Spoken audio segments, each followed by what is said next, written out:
Hello friends, welcome to UPSC जा रहा हूँ। फ्रेंड्स, इस वीडियो के माध्यम से हम आरओ एआरओ जो पीवाईक्यू है उसको देखने का प्रयास करें। इससे पहले हमने 23 के पेपर और 21 के पेपर को पूर्णतः कंप्लीट कर दिया। इसकी आप जाएंगे तो हमारे चैनल पे तो प्लेलिस्ट बनी हुई है, वहाँ से विजिट करके आप इसको देखें।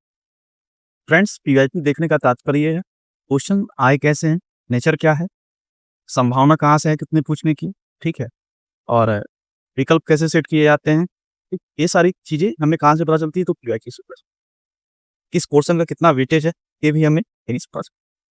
चलिए तो फ्रेंड्स हम देखते हैं। और समीक्षा अधिकारी और सहायक समीक्षा अधिकारी पुनः परीक्षा दर्ज। फ्रेंड्स, इससे पहले जो पेपर हुआ था किन्हीं कारणों से निरस्त हो गया था, तो जो री एग्जामिनेशन हुआ था वो कब हुआ था? 20 सितंबर 2020 में। ठीक है फ्रेंड्स, चलिए आगे बढ़ते हैं और पहला क्वेश्चन देखते हैं क्या। पहला क्वेश्चन कहता है, दिल्ली सल्तनत के किस शासक ने अपने आप को खलीफा घोषित? तो इसका सीधा आंसर तो फ्रेंड्स सी होगा, मुबारक की। देखिए, इस तरीके से यदि कोई उपाधि धारण करता हो या कुछ, जैसे इसमें आपने देखा खलीफा घोषित कर दिया, सुल्तान घोषित कर दिया, या तो इनकी सीरियल को लगाने के लिए भी आ सकता है कि कोई वंशज देगा और आपको जैसे कि हमने पीवाईक्यू में 23 वाले में शायद देखा था, तो उसमें शायद सैद वंश का था और उसको क्रोनोलॉजी लगाने के लिए आया। ठीक फ्रेंड, तो इसमें भी देखेंगे आप खिजली वंश है, तो खिजली वंश के संदर्भ में क्रोनोलॉजी लगाने के लिए आ सकता है। अगर इसका क्रोनोलॉजी देखा जाए तो जलालुद्दीन, ठीक, अलाउद्दीन, शहाबुद्दीन, कुतुबुद्दीन मुबारक, यानी ये जो है शासक, ठीक, और नसरुद्दीन, ये हैं इसके सीरियल। ठीक है, अब इस स्टेटमेंट को आप यहाँ से पढ़ लेंगे। ठीक, अब देखिए एक चीज़ और बता दें, कुतुबुद्दीन मुबारक खिजली क्या था? शहाबुद्दीन उमर यानी इनके पिताजी थे, की हत्या की। उसके बाद ये सब वहाँ का शासक था। ठीक है, आगे बढ़ते हैं और क्वेश्चन देखते हैं सेकंड नंबर। क्या कहता है? निम्नलिखित युद्धों पर विचार कीजिए। ठीक, अब उसका क्रोनोलॉजी लगाएं। फ्रेंड्स, एक चीज़ और इम्पोर्टेंट बताऊँ, मैंने 23 का पेपर देखा, उसमें क्रोनोलॉजी से ज़्यादा क्वेश्चन थे। 21 का पेपर देखा, तो उसमें क्या इनमें से कौन नहीं है, ये ज़्यादा क्वेश्चन दिखा मुझे। अब इस क्वेश्चन पेपर में देखिए 1-2 तो ऐसे ही दिखा क्रोनोलॉजी से। अब देखिए इसका मिक्स रूप होगा कि क्या है, इस चीज़ को देखिए। अब देखिए अगर देखा जाए क्रोनोलॉजी लगाने के लिए, तो कन्नौज का युद्ध दिया है, चंदेरी का युद्ध दिया है, तालीकोट का युद्ध दिया हुआ है, चौसा का। अब इस क्वेश्चन को देखा जाए तो क्या कहेगा कि युद्ध किनके-किनके मध्य लड़ा गया, यानी 2 व्यक्तित्व होंगे, उनके बारे में किनके मध्य लड़ा गया, कहाँ लड़ा गया, किस सन में लड़ा गया, ये इंपॉर्टेंट हो जाएगा। अब देखिए चंदेरी का युद्ध जो है 1528, चौसा का युद्ध 1539, कन्नौज का युद्ध 1540, तालीकोट का युद्ध 1565। ठीक, ये इसका क्रोनोलॉजी हो गया। आंसर इसका यानी बी। आगे बढ़ते हैं, क्वेश्चन देखते हैं तीसरा नंबर। तीसरा नंबर क्वेश्चन क्या कहता है कि हल्दी घाटी के युद्ध में महाराणा प्रताप के अलावा राजपूत सेना का सेनापति कौन था? देखिए फ्रेंड्स, इस क्वेश्चन में आप देखेंगे कि राजपूत योद्धाओं के अलावा राणा की सेना में अग्रभाग का नेतृत्व अफगानों की एक टुकड़ी कर रही, जिसका हकीम हानसूर नेतृत्व कर रहा था। ठीक, यानी हकीम सू इसका आंसर होगा। ठीक है ना, इस तरीके से सेना के अधिकारियों के बारे में क्वेश्चन पूछा था, नेतृत्व कौन कर रहा था। ठीक है, जैसे नवरत्न हो गए। ठीक, इस तरीके से पूछा सकता है। चौथा क्वेश्चन देखें, चौथा क्वेश्चन क्या कहता है, रजमानामा किस हिंदू ग्रंथ का फारसी अनुवाद? तो ये तो महाभारत का है। अब देखिए इस रजमानामा महाभारत का फारसी अनुवाद किसने किया था? तो ये देखिए पहली बात तो किसके काल में हुआ था? तो अकबर के काल में हुआ था। ठीक, किया किसने था? बदायूं जी ने किया था। रामायण का भी इन्होंने ही किया। ठीक है फ्रेंड्स, ठीक। अब देखेंगे कि अकबर के शासनकाल में कि जो अनुवाद विभाग था वो किसके पास था? ये बड़ा इंपॉर्टेंट है। ठीक, अब आधुनिक भारत देखते हैं। 5वां क्वेश्चन क्या कहता है, भारत में अंग्रेजों की सफलता और फ्रांसीसियों की असफलता के कारण। देखिए फ्रेंड्स, ये तो क्वेश्चन काफ़ी इंपॉर्टेंट है, मेंस के अप्रोच से थोड़ा इंपॉर्टेंट है, कारण पूछता है। ठीक है, देखिए 2 कारण यहाँ दिया हुआ है, उसको देख लेते हैं। बंगाल विजय से अपार धन और जनशक्ति का मिलना, किसको? अंग्रेजों को। ठीक, सेकंड स्टेटमेंट क्या कहता है, अंग्रेजों की बेहतर नौसैनिक ताकत। दोनों स्टेटमेंट सही है। ठीक, तो इसका आंसर सी हो जाना चाहिए। ठीक, आप स्टेटमेंट पॉज कर। 6वां क्वेश्चन क्या कहता है, कि सूची 1 और सूची 2 से अब कुछ विद्रोह दिए गए हैं। तो आपके पास है कि एक ना एक क्वेश्चन इससे विद्रोह से ज़रूर रहेगा।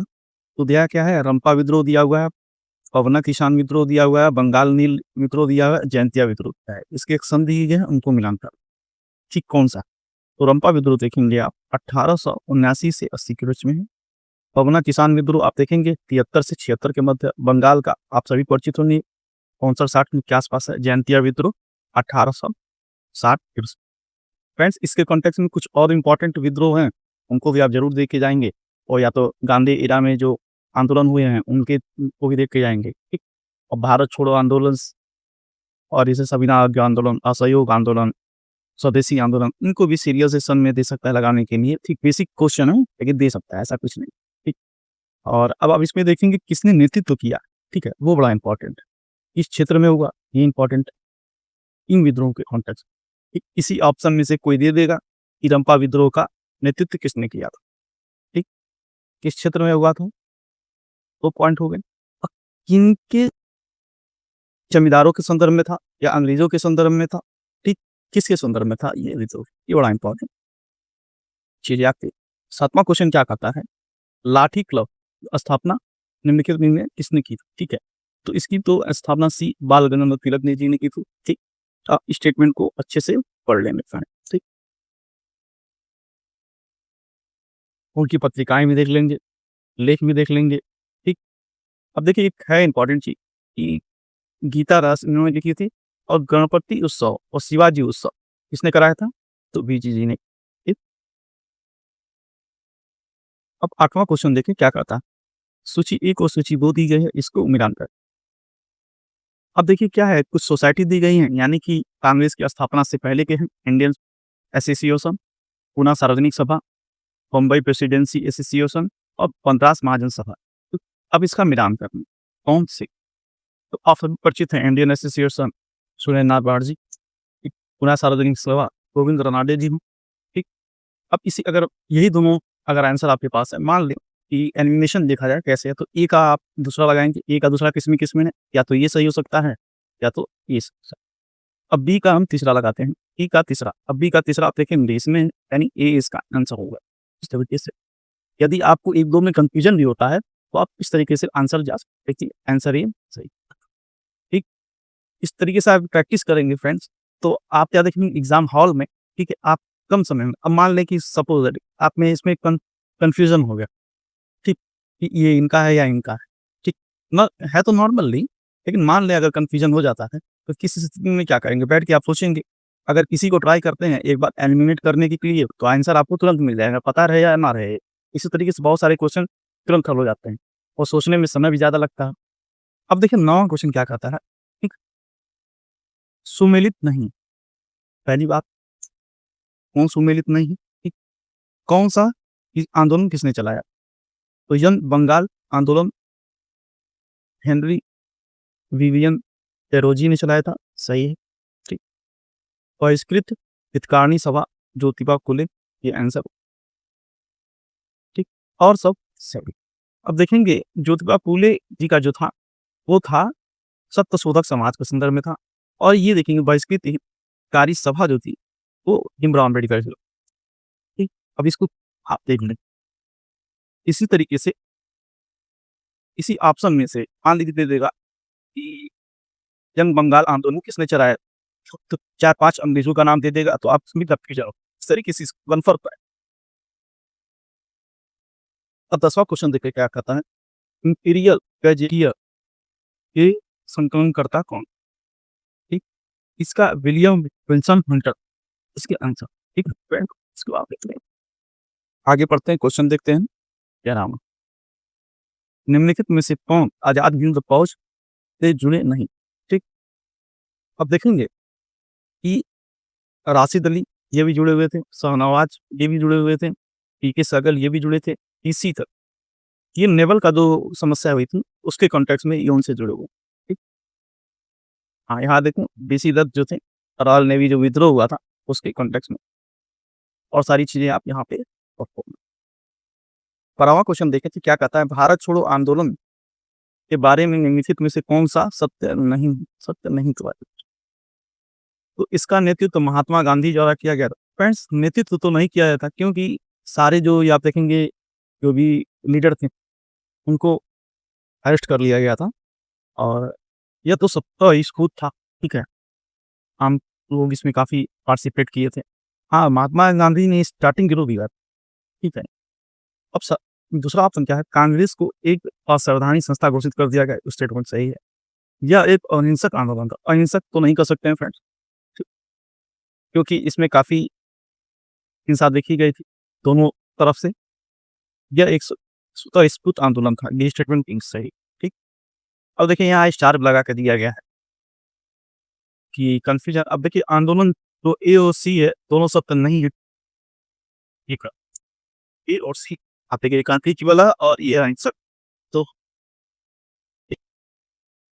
अब देखिए 13वां क्या है कि निम्नलिखित घटनाओं पर विचार कीजिए, उन्हें क्रमवारी लगाइए। और देखिए फ्रेंड्स, मैं आपको बता दूँ कि 1929 से लेके 1933 तक, ठीक? ये बड़ा इम्पोर्टेंट पीरियड है, ठीक? 1929 से 33 तक, ठीक? फिर आप देखेंगे तो 1936 से, या तो कह सकते हैं कि 1939 से ज़्यादा इम्पोर्टेंट, 39 से लेके आपके 47 तक, प्रति घटना क्रम वाइज़ आप अब किसी जो भी आपका नोट्स है उसमें सीरियल लिख लें। क्योंकि मान के चलें ये दोनों जो पीरियड है ना, बड़ा इम्पोर्टेंट है। इतनी घटना आस-पास हुई हैं, नज़दीक में हुई हैं, हर महीने किसी ईयर की किसी मंथ में हो गई, कोई नवंबर में, कोई जनवरी में, या तो कोई डेट में ही आस-पास हो गई हैं। तो क्रोनोलॉजी लगाने के लिए आपको ये दोनों जो पीरियड है बड़ा इम्पोर्टेंट, आप इसको लगा लेंगे, ठीक? अब देखिए यहाँ पे किस प्रस्ताव दिया हुआ है, अगस्त प्रस्ताव, वेबर योजना, सीआर फार्मूला, अब ये दिया हुआ है, अब इसकी क्रोनोलॉजी लगानी है, कैसे पता चलेगा? अगस्त प्रस्ताव, जिसको नीबो प्रस्ताव भी कहते हैं, 1940, क्रिप्स प्रस्ताव 42, सीआर फार्मूला 44, वेबल योजना यानी शिमला समझौता भी इसके कॉन्टेक्स्ट में था 45। ये चीज़ें बड़ा इंपॉर्टेंट, ठीक? 14वां देखिए क्वेश्चन क्या कहता है? ईश्वर के बारे में सोचने के लिए मेरे पास वक़्त नहीं, क्योंकि अभी इस धरती पे बहुत काम किया जाना, यह कथन किसका? तो ये तो ईश्वरचंद्र विद्यासागर जी का, ठीक है?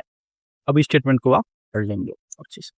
इस तरीके से बुक्स या स्टेटमेंट या उनके द्वारा किए गए कार्य बड़ा इंपॉर्टेंट। 15वां क्वेश्चन क्या देखते हैं कि निम्नलिखित घटनाओं पर विचार करना। क्लाइव का भारत अभियान, यानी कह सकते हैं क्रोनोलॉजी इसमें भी देखने को आपको मिलेगा। इलाहाबाद की संधि, एक बक्सर का युद्ध, वारेन हेस्टिंग का भारत का गवर्नर। अब देखा जाए इन सब में सबसे लास्ट 2 से चौथा होना चाहिए, यानी आपको 3 मिलेगा, ये तो कंसीडर। अब देखिए इससे पहले क्या है कि पहले तो बक्सर का युद्ध होगा, दूसरा, ठीक? क्लाइव की नियुक्ति होगी, पहला, ठीक? इलाहाबाद की संधि भी होगी, ठीक? यानी 3, 1, 2, 3, 1, 2, 3, 1, 2, आंसर इसका डी हो जाना चाहिए। ठीक, आंसर इसका बक्सर का युद्ध, क्लाइव की नियुक्ति, अब क्लाइव के द्वारा ही इलाहाबाद की संधि की जाती है 65 में, ठीक? इलाहाबाद की संधि अगस्त 65 में। अब वारेन हेस्टिंग का भारत का गवर्नर बनना 73, ठीक? 16वां क्वेश्चन देखिए तो क्या कहता है? सूची 1 और सूची 2 दी गई है, तो उसको सुन लीजिए, ठीक है फ्रेंड्स? तथा नीचे दिए कुछ से उत्तर चयन करिए, ठीक? अब क्या है इलाहाबाद की संधि, देखिए 2-2 बार ये क्वेश्चन रिपीट हुआ। इलाहाबाद की संधि यहाँ पे दिया था, देखिए यहाँ पे मिलान करने के लिए यहाँ एज नहीं दिया हुआ है, आप देखेंगे यहाँ पे एज नहीं दिया है किस सन में हुआ था, ठीक? उसको क्रोनोलॉजी लगाने के लिए आप यहाँ दे दिया कि एज भी दे दिया कि कब हुआ, ठीक? तो इलाहाबाद की संधि लगाने के लिए दिया, तो क्या है इलाहाबाद की संधि आप लोगों ने यहाँ देखा, ए का चौथा, तो क्या ए का चौथा हमको मिल जाता है, ए का चौथा बी आंसर इसका तुरंत मिल जाए। अब देख रहे हैं कितना आसान, अगर आप एनिमेशन से करते हैं तो 2 मिनट, इसको देखने की जरूरत ही नहीं है कि कौन-सी क्या हुआ है, आप तुरंत आपका आंसर। अब देखते हैं आंसर भी देख लेते हैं, इलाहाबाद की संधि 1765, टैक्सला चैपल की संधि या कर्नाटका फर्स्ट वार 48, ठीक? ला बुरनासी द्वारा मद्रास का विकास 1746 और डुप्ले की पदच्युति यानी सेकंड में किया गया था उसको, तो 54 में हुआ था, ठीक है? 17वां क्वेश्चन क्या देखें, निम्नलिखित घटना है उसको क्रोनोलॉजी याद किया, देख रहे हैं आप क्रोनोलॉजी लगाने के लिए। अब गांधी इरविन पैक्ट, ठीक, पूना पैक्ट और पूर्व राष्ट्रीय स्वतंत्रता की घोषणा और सविनय आवा के आमले। देखें फ्रेंड्स, मैंने अभी आपको फर्स्ट यहाँ पे बताया भी था, आपने यहाँ देखा कि क्रोनोलॉजी लगाने के लिए आता है। देखिए अब यहीं से क्वेश्चन उठाया गया, ये क्वेश्चन आप देखेंगे तो यहीं से क्रोनोलॉजी लगाने के लिए आया, ठीक। अब इसको देख लेते हैं। जैसे देखिए लाहौर जो अधिवेशन होता है उसके कॉन्टेक्स्ट 29 में होता है, आप जानते हैं। तो वहाँ पे पूर्ण स्वतंत्रता की घोषणा की जाती है, ठीक। अब ये किसने किया था, आप जानते हैं अध्यक्ष कौन था, ये बड़ा इंपॉर्टेंट होता है, ठीक। नेहरू जी थे, आप इसको देख लेंगे। सविनय अवज्ञा आंदोलन 30 में, आप सभी परिचित हैं इससे। गांधी इरविन समझौता 31 में, ठीक। अब इसके बाद आप देखेंगे कि गांधी जी गोल में सम्मेलन में जाते हैं, जो उसके बाद आप देखेंगे कि अगर देखा जाए तो पूना पैक्ट होता है 32 में, ठीक। अब पूना पैक्ट किसके किसके मध्य होता है, आप इसको कमेंट बॉक्स में लिखेंगे, यानी दोनों की तरफ से सिग्नेचर कौन किया गया, ठीक। अब देखें 18वां क्वेश्चन क्या है कि सही सुमेलित है, ठीक। सहकारिता आंदोलन, एम के Gandhi, Etawah pilot project, Albert मायर, अधिक अन्न बचाओ अभियान, जवाहरलाल नेहरू और सेवाग्राम प्रोजेक्ट विनोबा भावे, ठीक।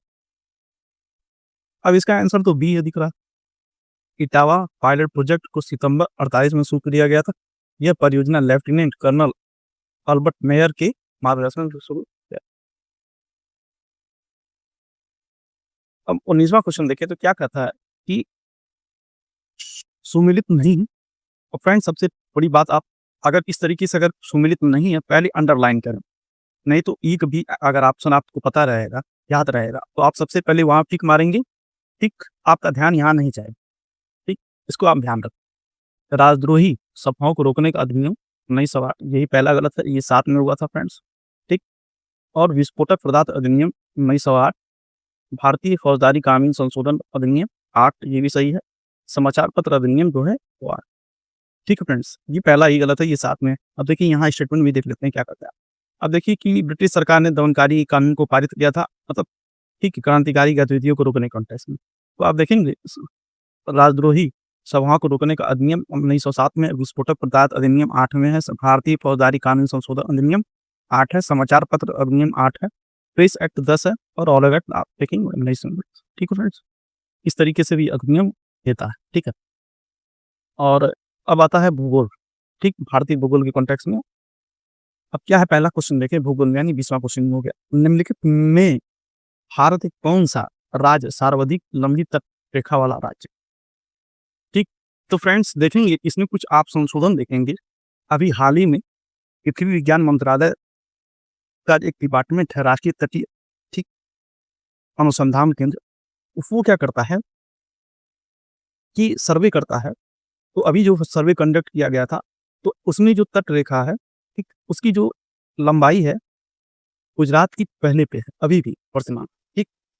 अब देखेंगे तो जैसे कि यहाँ आप देखेंगे जो पहले था उसमें आंध्र प्रदेश सेकंड पे था, ठीक, और दूसरे पे आंध्र प्रदेश था और तीसरे पे तमिलनाडु का स्थान आता था।